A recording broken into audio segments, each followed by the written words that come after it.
प्रधानमंत्री ने कहा कि वह कई वर्षों से समुद्र में जाने और प्राचीन द्वारका शहर की जो कुछ भी अवशेष है उन्हें छूने और श्रद्धांजलि अर्पित करने को लेकर बहुत उत्सुक थे। पीएम मोदी को दिवसीय दौरे पर गुजरात में है। यहाँ उन्होंने हजारों करोड़ रुपए की परियोजनाओं का शिलान्यास किया। इस दौरान उन्होंने रविवार को गुजरात के पंचकुई समुद्र तट पर स्कूबा ड्राइविंग का आनंद लिया और अपने अनुभव को साझा किया। पीएम मोदी ने स्कूबा ड्राइविंग के अपने अनुभव साझा करते हुए कहा, आज उस पवित्र भूमि को छूकर मेरी कई वर्षों की इच्छा आज पूरी हो गई है। पीएम बहुत देर तक पानी के अंदर रहे। पीएम मोदी मोरे के पंख को साथ लेकर स्कूबा ड्राइविंग किया।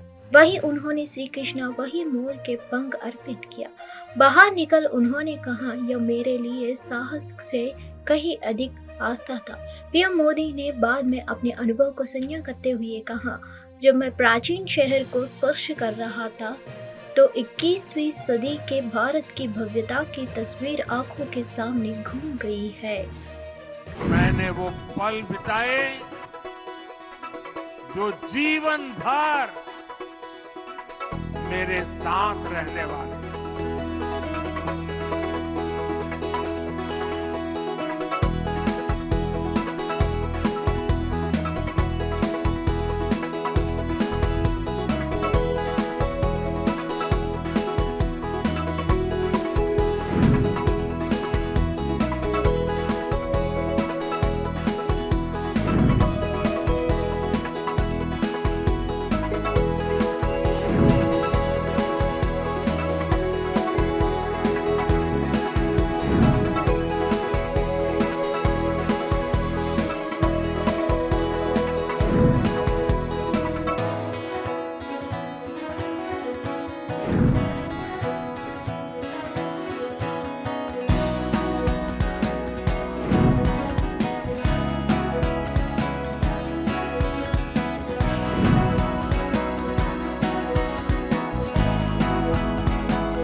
संयुक्त किसान मोर्चा के नेतृत्व में चल रहे किसान आंदोलन का सोमवार का 14वां दिन है। भारतीय किसान यूनियन और अन्य किसान संगठन सोमवार को ट्रैक्टरों के सहारे एक बार फिर अपनी ताकत दिखाएंगे। किसान संगठन एमएसपी गारंटी कानून समेत अपनी कई मांगों को लेकर हरियाणा पंजाब के शंभू और कनौरी बॉर्डर पर WTO का पुतला जलाएंगे। इसके साथ ही दिल्ली देहरादून नेशनल हाईवे पर ट्रैक्टर श्रृंखला बनाकर किसान सरकार के खिलाफ हुंकार भरेंगे। इसको लेकर बीकेयू ने पिछले कई दिनों से ताकत झोंक रही है। किसानों ने इस आंदोलन को लेकर पुलिस प्रशासन ने भी सुरक्षा का पुख्ता इंतजाम किया है। दिल्ली की तरफ मुंह करके खड़े हो गए ट्रैक्टर है। हरियाणा के बहादुरगढ़ में INLD के प्रदेश अध्यक्ष रहे नफे सिंह की ताबड़तोड़ गोली मारकर हत्या कर दी गई है। हत्या के कई घंटे बीत जाने के बाद भी पुलिस को आरोपियों को कोई सुराग अब तक नहीं मिल पाया है। नफे सिंह के हत्यारों को पकड़ने के लिए जांच में 2 DSP और स्पेशल टास्क फोर्स को लाया है। I-10 कार में आए शूटरों ने राठी पर रविवार को उस वक्त हमला किया जब वो किसी व्यक्ति की मौत पर शोक प्रकट कर वापस लौट रहे थे। इसी दौरान हमलावरों ने पीछे से उनकी फॉर्च्यूनर कार पर ताबड़तोड़ गोलियां बरसानी शुरू कर दी है। कहा जा रहा है कि शूटरों ने राठी की गाड़ी पर 40 से 50 राउंड गोलियां दागी और उन्हें चलने कर दी है। इस हमले में न सिर्फ नफे सिंह राठी की मौत हुई बल्कि उनके एक सुरक्षा कर्मी की भी जान चली गई। बताया जा रहा है कि जिस वक्त नफे सिंह पर यह हमला हुआ उस समय उनकी फॉर्च्यूनर गाड़ी में कुल 5 लोग मौजूद थे। नफे सिंह ड्राइवर के साथ आगे वाली सीटें बैठे जबकि उनके 3 गनमैन पीछे की सीट पर बैठे थे। शाम के करीब 5 बजे जब उनका काफिला बराही रेलवे फाटक पर पहुंचा तो पहले से ही पीछा कर रहे शूटरों ने उनकी गाड़ी पर ताबड़तोड़ गोलियां बरसाई है। आज घटना हुई है, जिस ढंग से चौधरी नफे सिंह राठी को शरेआम गोलियां मार करके आज मार दिया गया। इसके लिए पूर्ण रूप से जो है प्रदेश की सरकार जिम्मेवार है। इसलिए जिम्मेवार है कि आज से 6 महीने पहले राठी साहब ने मुझे गुड़गांव मेरे आवास के ऊपर ये बात बताई कि मुझे पुलिस के लोगों ने ही इस बात की इत्तला दी है कि आपकी जान को खतरा है, आप पे कभी भी कोई भी अटैक हो सकता है। मैंने तुरंत एसपी जो झज्जर है उससे फोन पे बात की और मैंने उनको इस बात के लिए आगाह किया कि आपके पुलिस डिपार्टमेंट के लोगों ने राठी साहब को ये जानकारी दी और राठी साहब आपसे स्वयं आकर के मिल रहे हैं, लिखित में आपको देंगे और आप इनको सुरक्षा मुहैया कराओ और इस बात की आप अपनी पुलिस की जिम्मेवारी लगाओ। ये थ्रेट इनको कैसे मिली, कौन लोग हैं इसके पीछे। जहाँ उन्होंने एसपी को लिखित रूप में दिया, वहीं होम मिनिस्टर को भी, चीफ मिनिस्टर को भी, आपके डीजी को भी और उसके इलावा जो सीआईडी का चीफ है उसको भी, होम सेक्रेटरी को भी, इनको भी लिखित रूप में दिया कि मुझे सुरक्षा मुहैया कराई जाए, मेरी जान को खतरा है। और मैंने भी स्वयं अनेक बार ये बात इन लोगों के साथ शेयर की।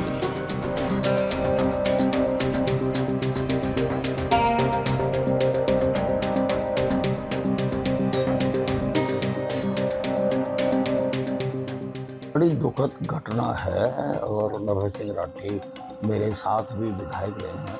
मैंने सारे अधिकारियों से बात की है और उनको कहा कि भाई इस पर तुरंत कार्रवाई करें। एसटीएफ को भी हमने लगाया है, तो मुझे उम्मीद है पुलिस जल्दी कार्रवाई करेगी। क्या मामला? अब सारा इतनी जल्दी बताना ठीक नहीं है, सारी चीज़ों का पता कर रहे हैं और उसके बाद ही बता सकते हैं।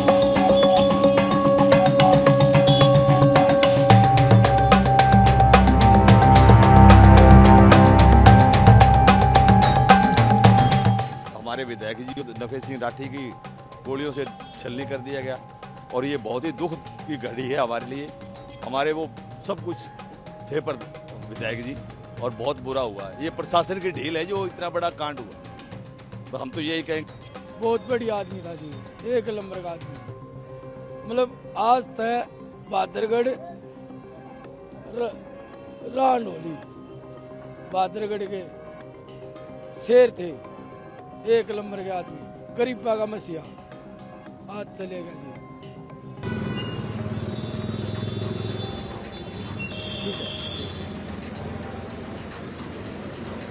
क्या चलेगा, डॉक्टर चीफ की बाइक में गुड़गांव। सऊदी अरब ने हज यात्रा 2024 के लिए श्रद्धालुओं और यहां रह रहे लोगों को चेतावनी जारी करते हुए कहा कि आवश्यक परमिट के बिना आप अगर हज यात्रा में हिस्सा लेते हैं तो आपको 50,000 रियाल का जुर्माना देना होगा। इतना ही नहीं, अगर कोई हज यात्री दोषी पाया जाता है तो उसके लिए 6 महीने की जेल का प्रावधान है और सऊदी अरब से बाहर भी निकल जा सकता है। इसके साथ ही अगले 10 सालों तक शख्स को देश से बैन तक कर दिया जाएगा। हज और उम्रा मंत्रालय ने इसको लेकर जोर देते हुए कहा कि सऊदी अरब के अधिकारियों ने हज नियमों का उल्लंघन करने वाले लोगों को लिए गंभीर परिणाम निर्धारित किए हैं। मंत्रालय का कहना है कि आवश्यक परमिट प्राप्त किए बिना हज करना अवैध है और 50,000 सऊदी रियाल का जुर्माने का प्रावधान किया गया है।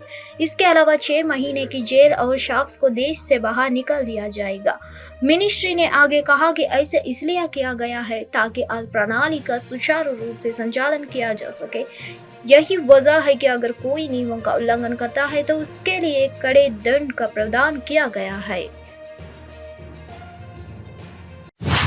रूस कमाने गए एक भारतीय युवक की मिसाइल हमले में मौत हो गई। बिना शव के ही सोमवार को उसके परिजन सूरत में अंतिम संस्कार करेंगे। परिजनों ने बताया है कि 23 वर्षीय उनके बेटे को सहायक की नौकरी के लिए कुछ लोग रूस ले गए थे। वहां जाकर राइफल पकड़ा दी। मृतक के पिता ने सरकार से शव को भारत लाने की मांग की है। इंडियन एक्सप्रेस के रिपोर्ट के मुताबिक 23 वर्ष हेमिल मंगूकिया की मिसाइल हमले में 21 फरवरी को रूस में मौत हुई है। मंगूकिया परिवार सूरत के पट्टीदार इलाके वराछा के आनंदनगर वाड़ी में रहता है। सोमवार की शाम को बिना शव के ही अंतिम संस्कार करने की जानकारी दी गई है। हेमिल के पिता अश्विनी मंगूकिया सूरत में ही कढ़ाई का काम करते हैं, जो अपने बेटे की मौत से बहुत परेशान है। उन्होंने अपने सरकार से आग्रह किया है कि उनके बेटे का शव सूरत मंगाया जाए। इंडियन एक्सप्रेस ने अश्विन ने कहा कि उनको नहीं मालूम कि उनके बेटे का शव कहाँ है और ना ही किसी ऐसे व्यक्ति का नंबर है जिससे कुछ जानकारी मिल सके। अश्विनी ने बताया कि 20 फरवरी को आखिरी बार हेमिल से बात हुई थी, तब सब कुछ ठीक था। भारत से पाकिस्तान के बीच बहने वाली रावी नदी का पानी हिंदुस्तान ने पड़ोसी मुल्क के लिए रोक दिया है। ये फैसला जम्मू कश्मीर और पंजाब के किसानों को पर्याप्त पानी देने के लिए लिया गया है। भारत के इस फैसले के बाद पाकिस्तान में हड़कंप मच गया है। पहले से पस्त अर्थव्यवस्था ने पानी की इस मुसीबत को और बढ़ा दिया है। अलग अलग मीडिया रिपोर्ट्स के मुताबिक भारत ने 25 फरवरी 2024 को रावी नदी पर पूरे हुए शाहपुर कड़ी बैरेज के बाद से अपनी रणनीति में बदलाव किया है। भारत ने पाकिस्तान में जाने वाले रावी नदी के पानी के प्रवाह को रोकने और वाटर मैनेजमेंट को लेकर अपनी प्लानिंग तैयार की है। काफी लंबे समय से इस परियोजना पर काम चल रहा था। अब बीते 3 दशकों से अधिक की देरी के बाद जम्मू और कश्मीर के कठुआ और संबा जिलों में सिंचाई के मकसद से 1150 क्यूसेक पानी मुहैया कराया जाएगा। सरकार का मानना है कि पानी के पहुंचाने से विकास होगा और कृषि अवसरों को बढ़ावा मिलेगा। सरकार के इस कदम से जम्मू कश्मीर क्षेत्र को अब 1150 क्यूसेक पानी का लाभ मिलेगा। पहले यह पानी पाकिस्तान के पास जाता था। भारत में इस पानी का इस्तेमाल सिंचाई के काम पूरा करने के लिए होगा। रावी नदी के पानी के पहुंचने से कठुआ और संबा जिलों में 32,000 हेक्टेयर के अधिक भूमि को लाभ होगा। शाहपुर कड़ी बैरेज भारत के पंजाब के पठानकोट जिले में रावी नदी पर मौजूद एक बांध है।